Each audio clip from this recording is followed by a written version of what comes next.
श्री स्वामी समर्थ मैत्रिणींनो, 20 मार्च शुक्रवारी आहे महाराजांचा प्रकट दिन. म्हणजे श्री स्वामी समर्थ महाराजांचा 20 मार्च रोजी शुक्रवारी असणार आहे प्रकट दिन. आता आपल्याला स्वामी जयंतीपर्यंत जमेल तेवढी छोटी मोठी आपल्याला स्वामी महाराजांची सेवा करायची आहे. आता ही सेवा कशी करायची आहे व काय काय या सेवेमध्ये आपण करायचे आहे, आपण काय करू शकता, तर मी आपल्याला मागील व्हिडिओमध्ये सांगितलेले आहे. 21 दिवसांची सेवा, 11 दिवसांची सेवा कशी करायची आहे याचा व्हिडिओ मी शेअर केलेला आहे आपल्या चॅनलवर. खरं तर तुम्हाला ज्या क्षणाला वाटते की मी आत्ता या क्षणी ही स्वामींची सेवा करावी, तर खरंच नक्की त्या क्षणी करावी. जेव्हा आपल्याला वाटते त्या क्षणी करावी. कारण 21 दिवस होऊन गेले आहे, आता 11 दिवससुद्धा होऊन गेले आहे आणि हा व्हिडिओ तुम्ही माझा आत्ता ऐकलेला असेल, पाहिलेला असेल आणि तुम्ही म्हणाल अरे 21 दिवस गेले, 11 दिवस गेले ना, आता किती दिवस, थोडेच दिवस राहिले आणि काय कशी करावी सेवा. तर आपली खूप मनापासून इच्छा आहे ना, तर तुम्ही मनापासून ही सेवा करू शकता. खरं तर या प्रकट दिनापर्यंत तुम्ही सेवा करावी. खरंच खूप चांगली संधी आहे. आपण हे दिवस सेवेमध्ये घातले की बाकीचे दिवस कसे आनंदात सुखात जातात. आता आपण सेवेमध्ये स्वामी चरित्र सारामृतचा पाठ करू शकता. 1 अध्याय, 11 अध्याय, 21 अध्याय असतात, परंतु तुम्ही ही 11 अध्याय एकाच दिवशी पण करू शकता किंवा 7 दिवसामध्ये पण करू शकता. त्याचबरोबर 1 पारायण किंवा 3 दिवसामध्ये 1 पारायण, अशा प्रकारे तुम्ही जमेल तशा प्रकारे तुम्ही ही सेवा करू शकता. असे काही नाही की आत्ता खूप कमी दिवस आहे, कशी करावी सेवा, तसे काही मनात आणू नका. तुम्ही आजपासून स्वामी चरित्र सारामृतचे पाठ आजपासून देखील वाचण्यास सुरुवात करू शकता. तुम्हाला जसा वेळ भेटेल तशी तुम्ही ते पाठ वाचू शकता. सेवेमध्ये काय तर 11 माळी श्री स्वामी समर्थ, श्री स्वामी समर्थ जप करायचा आहे. त्यानंतर तारक मंत्र व स्वामी चरित्र सारामृतचे जमतील तेवढे पाठ करायचे आहे. ही सेवा करायची आहे. बऱ्याच ताईंना खूप सेवा करायची इच्छा आहे, परंतु ऑफिसमुळे, नोकरी, घरकाम यामुळे वेळ नाही. तर एकच उपाय म्हणजे नामस्मरण. जेव्हा जेव्हा आपल्याला वेळ भेटेल तेव्हा देवघरासमोर दिवा, अगरबत्ती, धूप, दीप लावून स्वामींना मुजरा करून आपल्या कुलदेवीचे नामस्मरण करून अगदी मनोभावे श्री स्वामी समर्थ, श्री स्वामी समर्थ असे कमीत कमी 108 वेळेस स्वामींचा आपल्याला नामजप करायचा आहे. नामस्मरणमध्ये इतकी ताकद आहे. मोठे मोठे तुम्ही पारायण करतात, सर्व काही करतात, 4-4 तासाचे करतात, पण मन काही नाही त्याच्यामध्ये, फक्त वाचून काढतात, त्याला काही अर्थ नाही. परंतु मनापासून एकाग्र चित्तेने तुम्ही स्वामींचं नाम जप करता, त्यामध्ये खूप ताकद आहे. नामस्मरणामध्ये एकदा करून बघा, फक्त 5 मिनिट लागते. स्वामींचे नाव घ्यायचे आहे. तुम्हाला जेवढे वेळ भेटेल तेवढ्या वेळेमध्ये तुम्ही नामस्मरण करावे.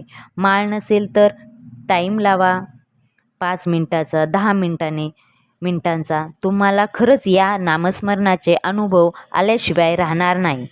आता महाराजांचा प्रकट दिन आहे, त्यामुळे बरेच जण गुरुचरित्र पारायण करते, कोणी स्वामीचं एक चरित्र पारायण करतात. कमीत कमी आपण ही नामस्मरण जे करायचे आहे ते आपण कमीत कमी 108 दिवसभरामध्ये जेवढे होईल तेवढे तुम्ही करू शकता. सर्वात महत्त्वाचे म्हणजे मनापासून सेवा करणे खूप महत्त्वाची. सेवामध्ये खंड पडू देऊ नका. आता प्रकट दिन कसा साजरा करायचा, तर 20 मार्च रोजी सकाळी लवकर उठून स्नान करून सूर्याला अर्घ्य देऊन आपल्या महाराजांच्या मूर्तीवर अभिषेक करायचा आहे. अभिषेक करण्यासाठी देवतामण घ्यावे व त्यामध्ये आपल्या स्वामींची मूर्ती ठेवायची आहे आणि तुम्ही अभिषेक पाण्याचा किंवा दुधाचा किंवा पंचामृतचा देखील तुम्ही अभिषेक करू शकता किंवा चंदनाचा देखील अभिषेक करू शकता. त्याचबरोबर असे काही नाही की तुम्ही पंचामृतनीच करायचा अगर दुधानेच करायचं तसे काही नाही. अगदी तुम्हाला जसे जमेल तसा अभिषेक करू शकतात. अभिषेक करताना सेवा काय म्हणायची आहे, तर आपल्याला अभिषेक करताना 16 वेळा पुरुषोत्तम म्हणायचे आहेत. एक वेळेस स्त्री सुक्तम म्हणायचे आहे. अगदी कोणाला शक्य नाही होत तर एकदा पुरुष सुक्तम व एकदा स्त्री सुक्तम म्हणू शकता.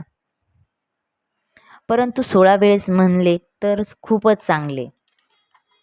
दुसरी गोष्ट अशी आहे की महाराजांचा प्रकट दिन आहे. सेवेमध्ये कंजूसी बिलकुल करू नका की एवढंच करते तेवढंच करते. जेवढं आपल्याकडून भरभराट मनापासून वाटेल तेवढी तुम्ही सेवा करा, खूप चांगलं आहे. त्याचबरोबर रामरक्षा म्हणायची आहे. शक्य असेल तर श्री गणपती अथर्वशीर्ष पठण करा.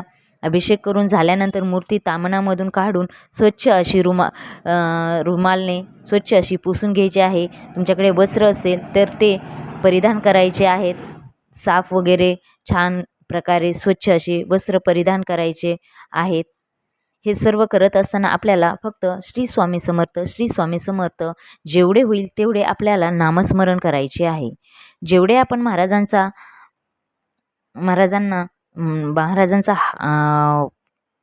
नामस्मरण करणार तेवढं आपल्याला खूप समाधान वगैरे वाटणार. त्याचबरोबर तारक मंत्राचा 11 वेळा पठण करू शकता. या दिवशी पूर्ण नामस्मरण व सेवेमध्ये आपल्याला आपलं मन घालवायचं आहे. तुम्ही म्हणाल आमच्याकडे मूर्ती नाही, फोटो आहे, तर हरकत नाही. आपल्याकडे फोटो आहे. ओल्या कपड्याने स्वच्छ असा पुसून घ्यायचा आहे फोटो. त्याचबरोबर त्याला अत्तर वगैरे लावून फोटोला अत्तर लावायचे आहे. नंतर वस्त्र असतील तर ते परिधान करा. हार, फूल, दीप, धूप लावावे. ज्या प्रमाणे तुम्हाला मी मूर्तीसाठी जी सेवा सांगितली आहे तीच सेवा आपल्याला फोटोसाठी देखील करायची आहे. फोटोसमोर बसून फक्त अभिषेक करायचा नाही. हे सर्व झाल्यानंतर आपल्याला आरती करायची आहे. आता प्रकट दिनाच्या दिवशी काय दान करावे, तर अन्नदान करू शकता, वस्त्रदान करू शकता. या दिवशी शक्य होईल तितके पिवळ्या रंगाचे दान करावे. केळी, वडापाव, डाळी, कपडे हे तुम्ही दान करू शकता. जर आपण 11 दिवस किंवा 21 दिवसाचे पारायण केलेले असेल तर उद्यापन कसे करायचे, तर काही नाही. आपल्याला काही संगीत सागर काही उद्यापन नाही. तर या दिवशी तुम्हाला जे वाटेल ते नैवेद्य अर्पण करू शकतात. शिरा, पुरणपोळी केली असेल तर ते तुम्ही त्याचा नैवेद्य दाखवू शकता व ते दाखवल्यानंतर तुम्हाला स्वामी सारामृतचे पाठ करायचा आहे. अशा प्रकारे नैवेद्य तुम्ही जो शिऱ्याचा असो, पुरणपोळीचा आणि आरती वगैरे झाल्यानंतर हा नैवेद्य वगैरे दाखवायचा आहे. अशा प्रकारे आपल्याला या दिवशी प्रकट दिनच्या दिवशी जेवढी होईल तेवढी आपल्याला सेवा करायची आहे आणि मनोभावे ही सेवा करा. याचे फळ तुम्हाला 100% भेटणार म्हणजे भेटणार. अशा प्रकारे हा माझा व्हिडिओ तुम्हाला आवडला असेल तर नक्की आपल्या चॅनलला सबस्क्राईब करा, लाईक करा आणि शेअर करा. कमेंट्स बॉक्समध्ये लिहायला विसरू नका. श्री स्वामी समर्थ, श्री स्वामी समर्थ.